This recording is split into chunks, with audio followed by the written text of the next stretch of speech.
NBA quick takes, Lego. Stephen A., best player under 22 you would build around? Luka Doncic. Look at what he does. And at 6'7", with his ball handling skills, his passing ability, his shot making ability, his ability to perform in the clutch. I mean, he's got guys like Kawhi Leonard looking like they're hesitant to guard him. He's talking smack in Slovenia or whatever the hell it is. That's the dude I'm going with. He's a winner. Max, did the Clippers make a mistake keeping Ty Lue instead of Doc Rivers? No, I don't think so. And let's see what kind of adjustments Ty Lue makes in this series. Doc Rivers is a great coach. He's won a championship.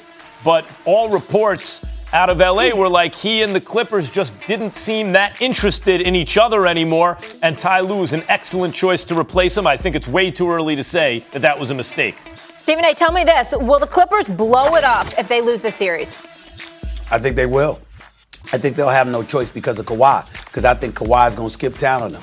And this is the man that said, I'm not coming to town unless you trade the farm to get me Paul George. And if you don't, then I'll go to the Lakers and join LeBron and AD. That's what he did to the Los Angeles Clippers. And now if they don't win, he might skip out on them. So in light of that reality, you either convince him to stay or you blow everything up and just move on. Move all the way to Seattle, maybe. Let's see what happens. Right. Let's get to the other LA squad. They're up 2-1, now making easy work of the Suns, obviously with a banged-up CP3. AD dropping 34 again. Big Perk back here with us. Stephen A., I'll start with you. Do you think the Lakers are going to repeat?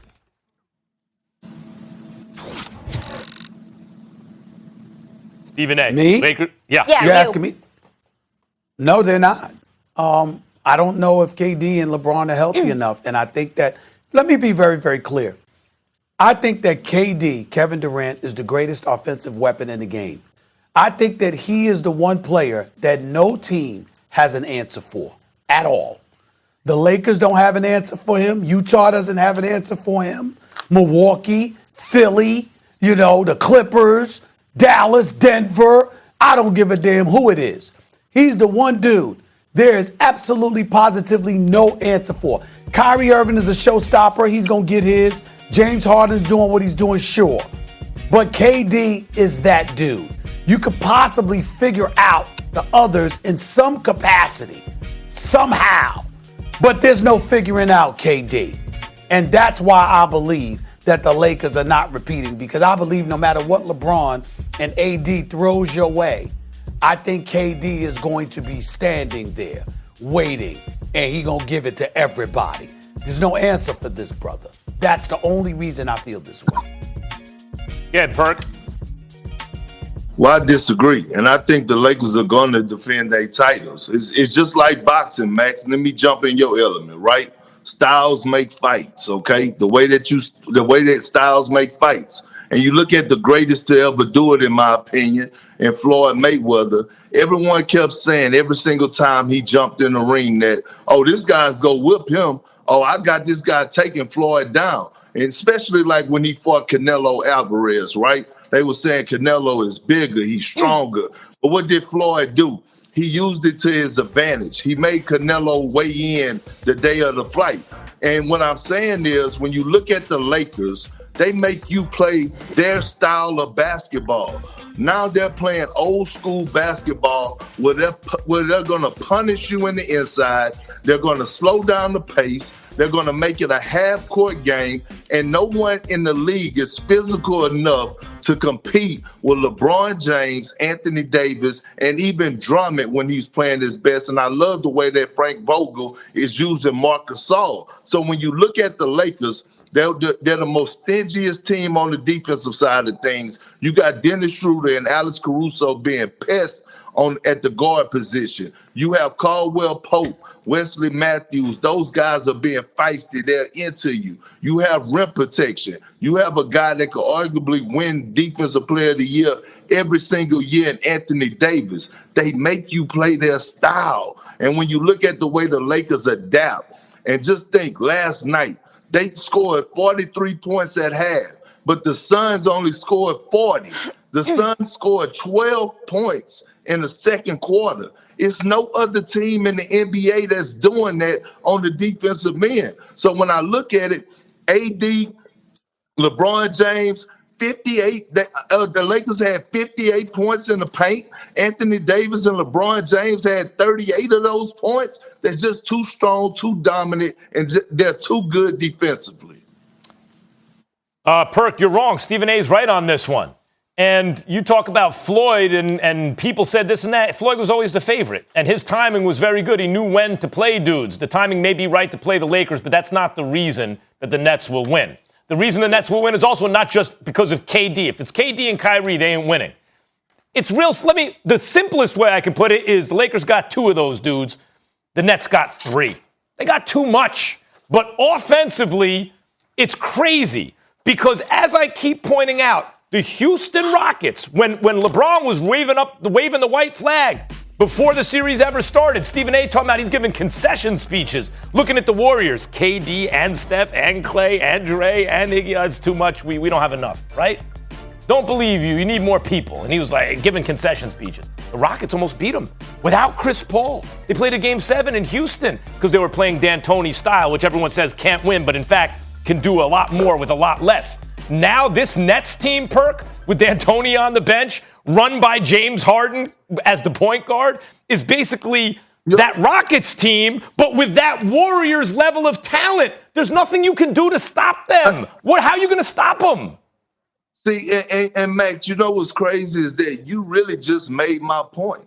You just said that with a dynamic duo in Chris Paul and James Harden, that they almost beat the Warriors, and they probably would have beat the Warriors if CP3 didn't get injured. Maybe.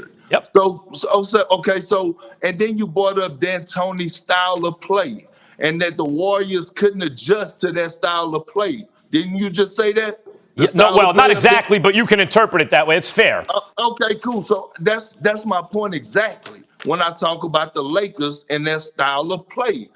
A dynamic duo, the best duo since Kobe and Shaq, the way that LeBron James and Anthony Davis are able to dominate, can take on a 3-headed monster, and you just submitted and stamped my point by bringing up that Rocket situation. Joe Harris is going to be wide open all series.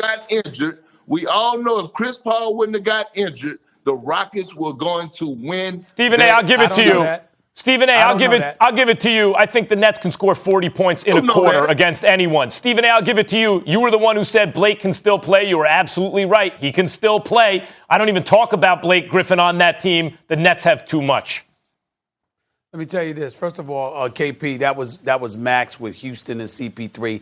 I've always been of the mindset, just for your edification, in case you were never on when we discussed it, I've never, ever, ever believed that the Golden State Warriors were going to lose that series to Houston. I always said that Golden State was going to win it in 7. No matter what Houston did, Golden State would do a little bit more. They did as much as was required to win that series that CP3 got hurt over the Rockets, and I still believe to this day they would have won that series. As it pertains to Brooklyn, I will say this to you. Here's what it's going to come down to. As you know this, KP, the game slows. It becomes a bit more physical. That's true. But 2 things that can offset that. Number 1 is perimeter shooting, which Brooklyn has. And number 2 is getting to the free throw line. And let me tell you something. They're going to make their free throws. Is LeBron going to make his? All right. The last 3 times the Lakers won the title, by the way, guys, they ran it back the next year in the 80s, 2000, 2002, and that 2009, 2010. So history is on their side. Do you own or rent your home? Sure you do. And I bet it can be hard work. You know it's easy? Bundling policies with Geico. Geico makes it easy to bundle your homeowners or renters insurance along with your auto policy. It's a good thing, too, because you already have so much to do around your home. Go to geico.com, get a quote, and see how much you could save. It's Geico easy. Visit geico.com today. That's geico.com. In a scrappy battle in the West, Denver took Game 3 last night with a 5-point win over Dame Dolla and the Blazers in Portland. The Trailblazers struggled from beyond the arc despite Dame leading all scores with 37. Max Kellerman, I'm looking at you here. What is the story of the night for you on this one? It's Jokic, and it's gotten to the point where people are talking about he shouldn't be the MVP because he's not an all-time great. Yes, he is. Jokic is playing at all-time great levels. He does it all the time. What was it last night? 36, 11, and 5 on 50% from the floor, better than 50% from 3 and perfect from the line. I mean, this dude is the most skilled, certainly combination of skills like passing, shooting, and he can also score down low ever. His passing is ridiculous. He's an all-time great passer and an all-time great player in his prime. He's going to win MVP, and he deserves it. And I think when we look at this series, without Jamal Murray, it's a shame he's not playing because who knows what Denver could do with Jamal Murray. The Aaron Gordon trade worked out great, and Jokic is making him a better player, and he's already very good. But I think it comes down to people believe that Damian Lillard is an all-time great in his prime and will make the Hall of Fame. And when it comes down to it, Dame will get past Jokic. I don't think so. I think when it comes down to it, Jokic is getting past Dame. He was the story of the game. He's the story of most games he plays in. So you switching your pick? You picking Denver to win this series? I'm not switching. I had Denver. I thought you picked Portland. I picked Portland in 7. I thought you picked Portland in 7. Denver in 7, I'm pretty sure. Okay. That's not why I'm looking this way, Max. I'm not looking this way because I'm upset by anything you said. I'm looking this way because I'm depressed. I'm kind of hurt right now. You see, when I thought about that game last night, I wasn't thinking about Jokic. I was thinking about Austin Rivers. It was good. Austin Rivers, a really good guy, a good player who shouldn't have been sitting at home unemployed, waiting for his phone to ring before he had to accept a 10-day contract. Coming into the game last night in the fourth quarter, dropped 16 of his 21 points in the fourth quarter, 4 threes. Jokic said, Austin Rivers won the playoff game for us last night. Now, why would that depress me, Max Kellerman? Where the hell was Austin Rivers playing earlier this season? He was playing for the New York Knicks. He was playing for the New York Knicks. Austin Rivers could have been with the New York Knicks. Austin Rivers with the New York Knicks. They might be up 2-0 right now. Now, I understand that Austin Rivers had to go because contractually you got Derrick Rose up in there, so it facilitated Austin Rivers being pushed out the door. But when I think about that damn Alfred Payton and the way that he's been struggling, and how we got to take 32-year-old Derrick Rose, and we got to work him like a workhorse, and hope and pray that he saves the day. I think about how Austin Rivers could have been in the New York Knicks. That's what I was thinking about last night. When I watched Austin Rivers drill those threes, I said, he's supposed to be with us. He's supposed to be with us here in Atlanta right now, getting ready to reclaim home court advantage. Matter of fact, he wouldn't have had to reclaim it because if Austin Rivers was there somehow with Derrick Rose, they would have been up 2-0. That's what I was thinking about. Someone get this man some help. That's what I was thinking about. That's what I'm saying. Is there a mental health professional in the Atlanta area? Get to Stephen A. Smith's studio right now. This man needs help. Yeah, you're the question was about the Nuggets and the Blazers. How do you turn this into the Knicks? Because he was on the Knicks. He was on the Knicks this season. This season. Not last year, not 2 years ago. He was there this season. He was right there. He was right there. He would have helped us be up 2-0. Anything else in life? You can't. I mean, you can't. People are starving. There's a lot of things happening. He needs help. Oh, my gosh. Hey everyone, this is Zach Lowe. Check out my podcast, The Lowe Post, where I talk to people in and around the NBA about everything going on in the basketball world. The one and only Nikola Jokic, the most watchable, telegenic player in the NBA. Players, trends, under the radar teams, everything. I am a long-time holder of all the Devin Booker stock I can buy. And I'm not cashing it in because I think he's going to keep getting better. Listen and subscribe to The Lowe Post wherever you listen to podcasts. This week, the Knicks released the following statement after a fan was seen spitting on Trae Young. We investigated the matter and determined that this patron, who is not a season ticket holder, did indeed spit on Trae Young, and for that reason, he is now banned from the Garden indefinitely. We apologize to Trae and the entire Atlanta Hawks organization for this fan's behavior. This was completely unacceptable and will not be tolerated in our venue. We have turned the information over to the appropriate authorities. Also, coming out last night was the Jazz banning 3 fans. The fans made vulgar and racist comments to Ja Morant's parents, the father of the Memphis Grizzlies star guard telling ESPN. A statement from the Jazz cited one verbal altercation that occurred during Utah's 141-129 victory on Wednesday night in Game 2 of a first-round playoff series. Stephen A., I will start with you. Did the NBA come down hard enough on fan behavior? I don't think so. I think they need to be a bit stiffer, a bit tougher, because I think that there is cause for concern. A dear friend of mine who's an executive in the NBA, been very, very well connected, has been a part of the NBA for the last 30 years or so, brought something to my attention that I had never thought about before, to be quite honest with you. I never put the pieces together, and I was really, really interested in coming on the show and sharing it with the both of you.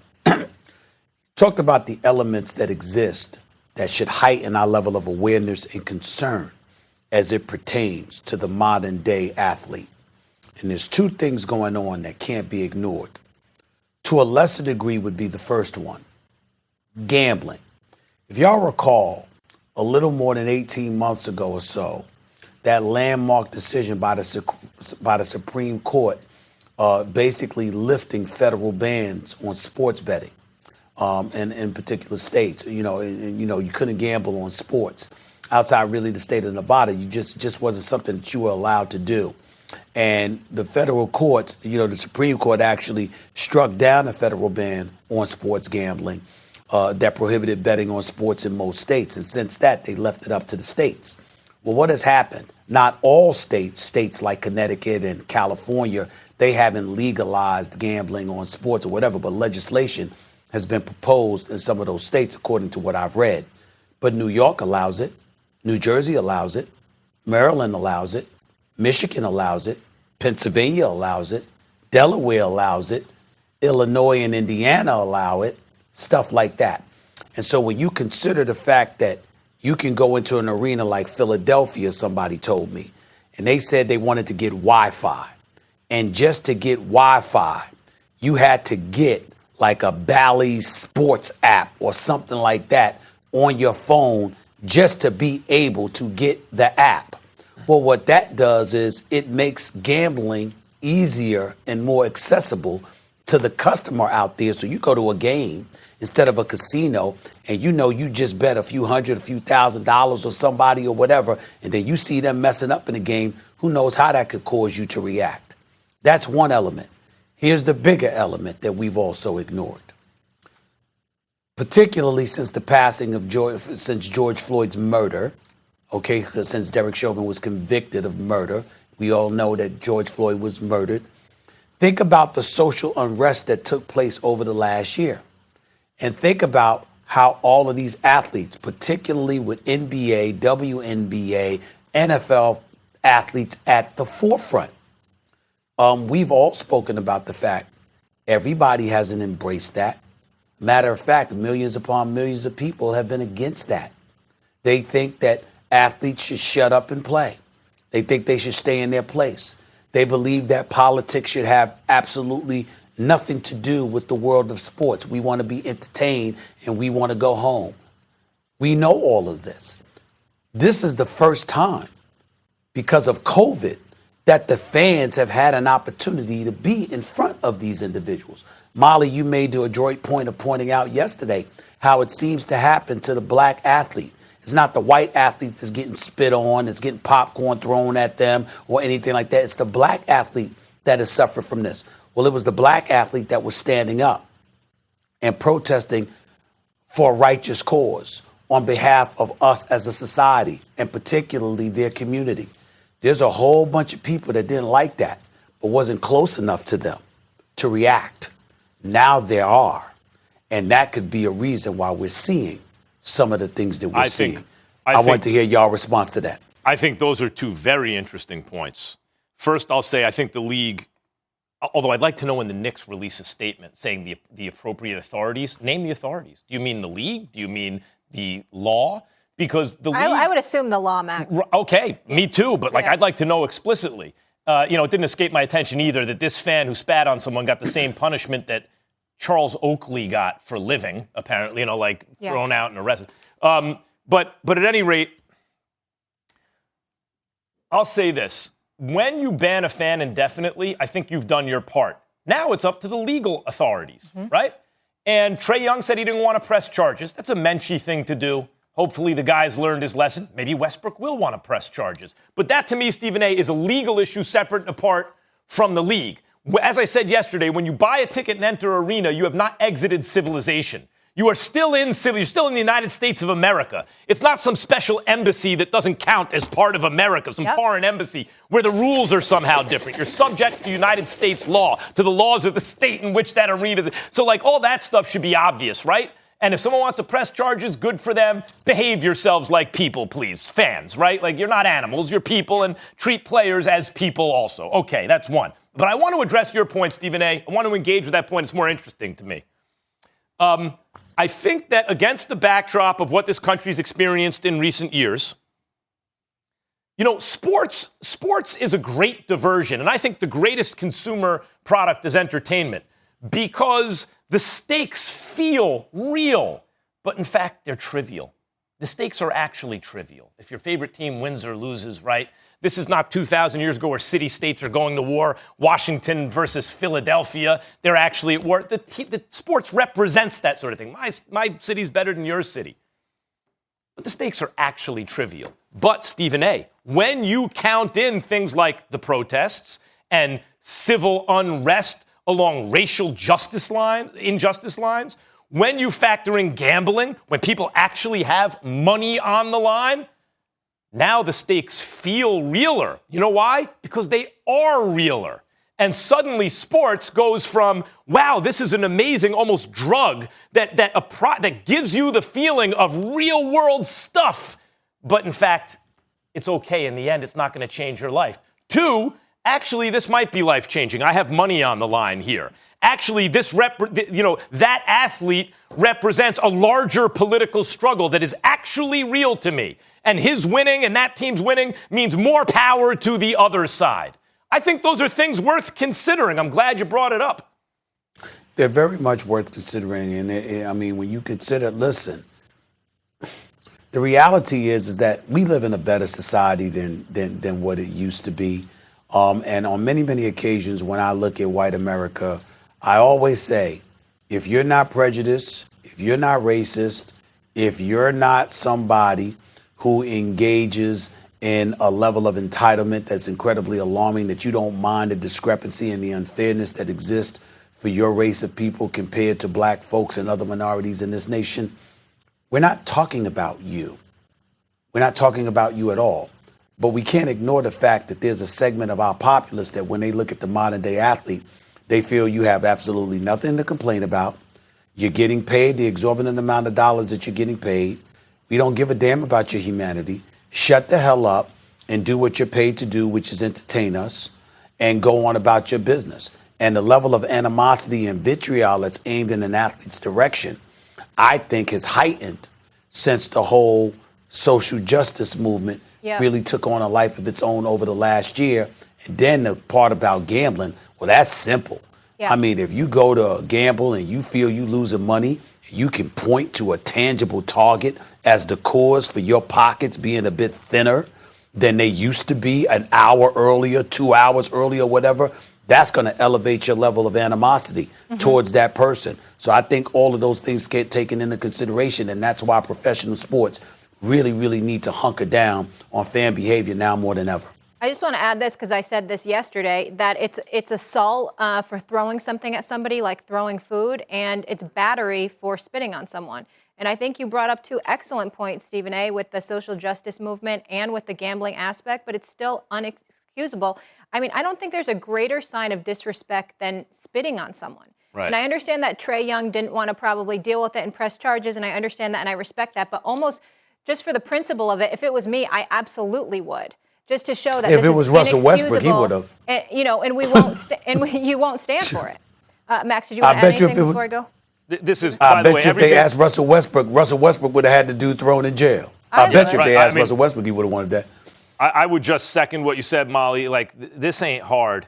Yeah. This ain't, just behave like adults. You get to sporting event, you can say that this guy stinks or whatever. Even when you cuss him out, if you don't make it personal. You know, as I think it was LeBron who said, there's a line. Everyone knows what the line is that you can't cross. You just wherever, behave like an adult. That's it when you go to an arena. And by the way, it's supposed to be family entertainment. There might be kids around. Use your head. We're also assuming that people are reacting in the moment. It's entirely plausible that folks come to a game targeting a particular athlete because they don't like them. They literally bring the animosity with them. Some of them pay their tickets just to get at people that they don't like. Well, they need to get a life. And for people who are making racially targeted kind of comments towards players' families, what? I don't even know what to say to these people. I assure you, they don't do that in a crowd of black people. I promise you they don't do that. They shouldn't do it I promise you they don't do that. Yeah. Little kids know not to do these things. Scott Van Pelt here. If you haven't checked out the podcast, SV Pod, what are you waiting for? We're right directly in the flight path for helicopters flying in and out of D.C. Otis the dog, barking at deliveries. High-level intellectual conversation. Some gambling talk, talking with athletes, celebrities, musicians, and more. Also, we got my guy Stanford Steve riding shotgun, trying to keep me out of the ditches. Download and subscribe to SV Pod wherever you get your podcast. We certainly appreciate it. Rate, review, subscribe, all that good stuff. Hey, this is Adrian Wojnarowski. Check out my podcast, The Woj Pod, with insight and analysis on the top stories in the NBA. Adrian Wojnarowski, our insider extraordinaire. Reaction to breaking news. This is the latest Woj bomb. And in-depth conversations with some of the biggest names in the league. Thanks, Woj. Do it again. I'm good. Thanks for having me on the podcast. All right. Yes. Thank you, Woj. Appreciate you having me on. Listen and subscribe to the Woj Pod wherever you listen to podcasts.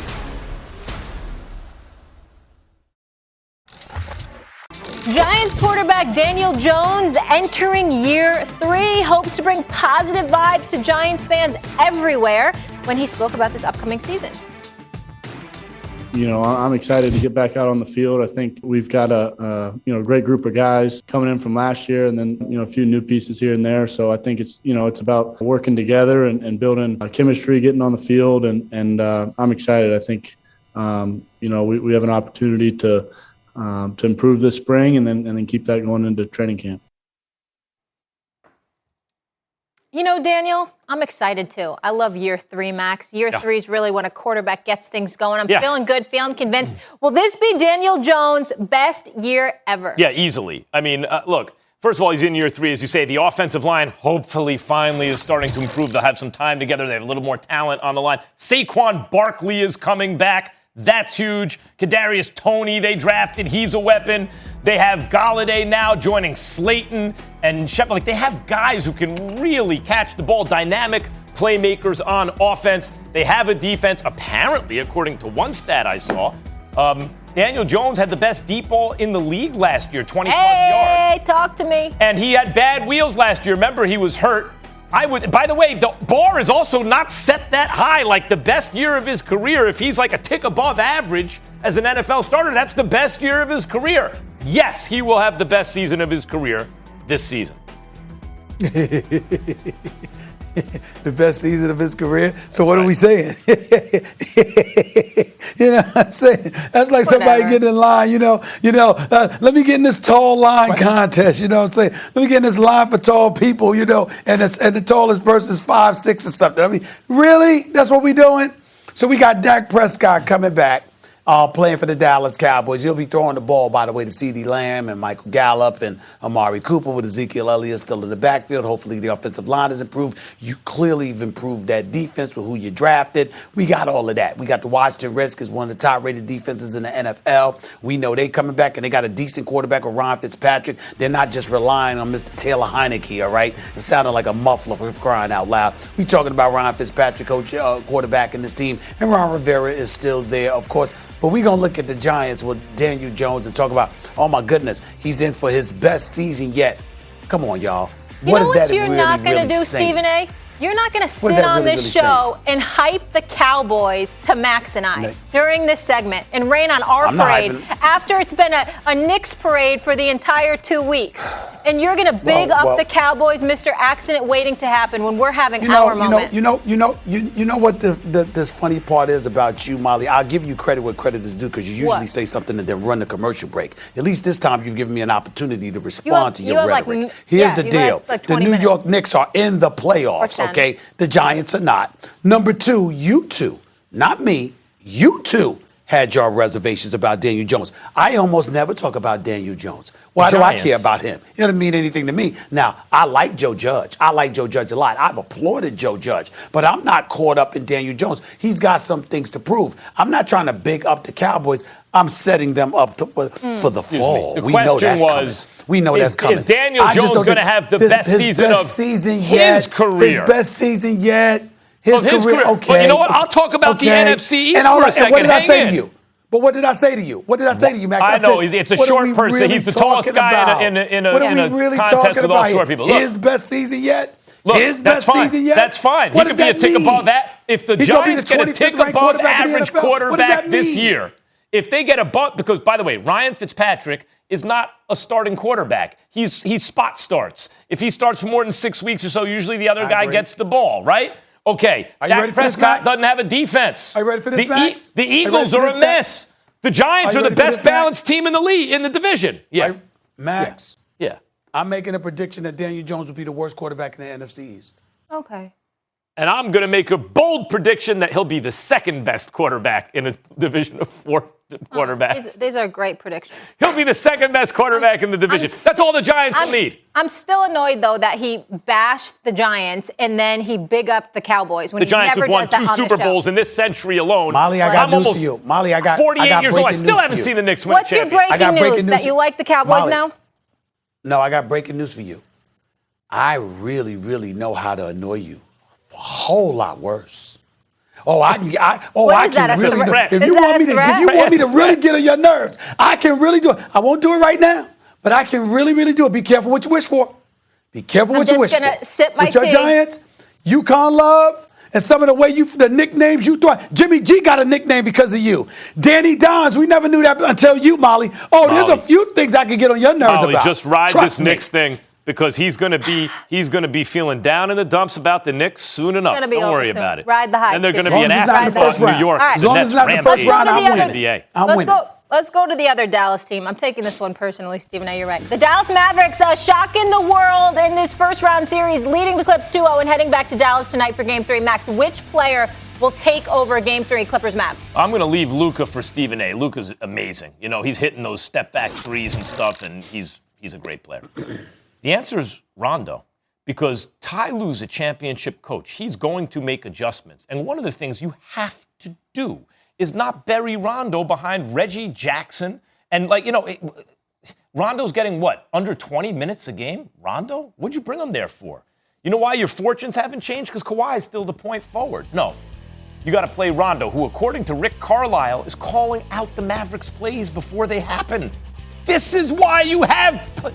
Playoff Rondo is his name. It's not, there's some guys who it's by reputation. It's not in fact. In fact, it's verifiable. Whenever Rondo's in the playoffs, he rises from below average to an all-star. He's an all-star in the playoffs all the time. That's why he's there. And Ty Lue is going to have to play Rondo a lot in this game if they're going to win. I think he will, and they will. Rondo's the key player. I don't blame you for bringing that, Max, because I think that's exactly what Ty Lue needs to do. But I got news for you. I hope I'm wrong, because, again, I'm a fan of Paul George. I'm a fan of a lot of those dudes on the Clippers, especially their coaching staff. Ty Lue, Chauncey Billups, and the crew got mad love for them. I think they're on the verge of getting swept. They better win tonight. And guess what they also better do to win tonight? They're going to have to stop Luka, because I see fear in guys' eyes guarding this brother. He has been, I'm going to say it again, I'm sorry, because I know we over FCC. He's been busting their ass. He really, really has. And he's been giving it to them. He dropped 39 the other night. I know it wasn't Kawhi's 41, but damn it, he won the game. And they better figure it out because he coming tonight. He coming tonight. In Dallas, he will be there. And this is Texas. They're going to have a home crowd. They ain't going to have fake props up in the stands in the Staples Center. You know, they ain't going to have that at the American Airlines Center. They're going to have real fans. They in Texas. You know, they've been acting like there wasn't COVID for most of the year any damn way. They're going to be fans up in that building. Luka's going to be hyped. And he's going to go after Kawhi. He's going to go after Paul George. He's going to go after Marcus Morris. He's going to go after Beverly, Rondo, or anybody else in between. They better figure out a way to stop them. If the Clippers do not win tonight's game, the Los Angeles Clippers are getting swept. And I can't believe I'm saying that because I picked them to win this series. They're on the verge of getting swept. Well, Dallas was my dark horse before the season began for a variety of reasons. Of course, foremost among them, Luka, who even if you try to stop him, Stephen A., from scoring, which is hard enough to do, he makes the players around him better.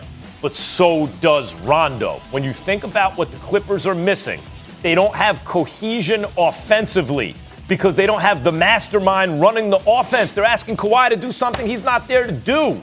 He's not going to run your offense. But Max, Rondo, I don't get why they brought him back, why they brought him to the Clippers if they're not going to use him. You're him. right, Max.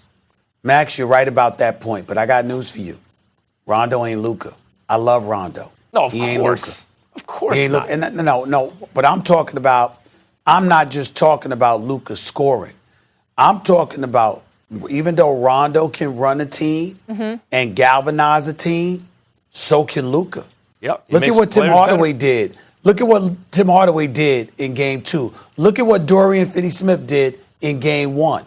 And by the way, Max, we haven't even seen Porzingis really in this series. Oh, don't let Porzingis Remember when he got hurt last year? Yeah. When he got hurt last year, he had dropped 34 in that Game 3 that they lost, and then he got hurt during that game, and ultimately he wasn't back for the rest of the series. We haven't seen him get loose in this series yet. Clippers in trouble. Stephen A., I got something for you. You're down in Atlanta. Max, you might have to help me out with this. You guys remember, like, when I move, you move, get out the way, roll out. Stephen A., you remember things like that? I got a special message for you, Mr. Smith. Here you go. Take a listen.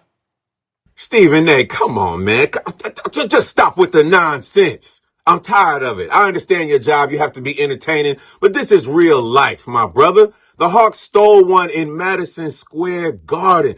As a matter of fact, I get it. I understand why all these antics are going on. Y'all ain't been in the playoffs in forever. Matter of fact, y'all ain't been to the finals since 1999. That was last century, man. You know that Lou Will just gonna go to Magic City, eat some cooked wings, and he gonna go off. Trae Young is all about that life, as you see. So listen, man, I need you to keep that same energy because these next 2 games in Atlanta is gonna be for real. This is reality. And y'all, listen, once we win the series, you, 50, Spike Lee, everybody, y'all are invited here to Atlanta, Georgia, Magic City. I got y'all covered, man. It's on me. But let's just come to reality. Stop with the nonsense. My brother is coming at me like that? My brother? Listen, Luda and I got together years ago and said we got to get our families together because we somehow we got to be related, even though obviously I'm older, so my hairline's worse. And that's my brother right there. I love him dearly. But this is where we part ways. Please, New York, stand up, brother. We ain't worried about him. And he had the nerve of him to bring up the Knicks in the finals in 1999. When the hell were the Atlanta Hawks in the finals? I can't even remember. When the hell did that happen? I cannot remember. Are you freaking kidding me? Ludacris, never. Ludacris of all people is going to sit up there and run his mouth. Now, I will say this. This is where he got me. I'm taking that invitation to Magic City. He's right. I'm going to take that invitation that he gave me to come there. That's true. He invited me. I'm there. I'm there if it happens. And I'm going to order the lemon pepper wings. I ain't going to even front. But I'm telling you, sir, it ain't coming to that. We here right here in the ATL. I'm going to be at the arena tonight, State Farm Arena at Grand Hill. Max text me talking about it's actually State Farm, because I said the Phillips Arena. He says it's actually State Farm Arena. And I said, oh, damn, I forgot Grand Hill, part owner, NBA analyst extraordinaire, Hall of Famer. But I remember now, it don't matter. Knicks coming down here to reclaim home court advantage. Now, that's going to happen, all right? It's going to happen. So Luda better get himself ready for that kind of stuff and surprising me with that video like that. The nerve of him. But I love my brother. I love my brother Luda. No doubt about it. Can't He's wait one of to the see him all-time in greats, Stephen A. Fast and Furious 9. Fast and Furious 9. He's one Can't of the wait to see all-time him. greats. But Hawks going down. Hawks going But down. the nerve of him to Game. bring up the Knicks record getting to the finals. The best thing he Come said on. last century. Last century. Look, the Hawks You were focused reclaiming on home Magic court Never remember City. them in the finals. I was Ever. focused on those two words. All right, Stephen A., you have Get fun out the tonight. way. You be safe. You behave yourself. We'll see you on TV. And I'll Never. talk to you Monday, sir. New York, Bye, Matt. stand up. Bye, everybody. New York, stand up. New York, stand up. Hey, this is Bomani Jones. What's your favorite podcast? Let me tell you why that'll be number 2 after you listen to mine. 3 times a week, I'm going to challenge you to keep up with me as I discuss topics from the latest in technology and music, and people getting dunked on. Also, you'll get the very best analysis of the games, and we watch them with encyclopedic level historical connection. Plus, we have got a community of guests that you'll feel like are your closest friends in no time. Listen and subscribe to The Right Time with Bomani Jones Podcast, wherever you get your podcasts. Wherever you get your podcasts. Wherever you get your podcasts. Wherever you get your podcasts. Wherever you get your podcasts.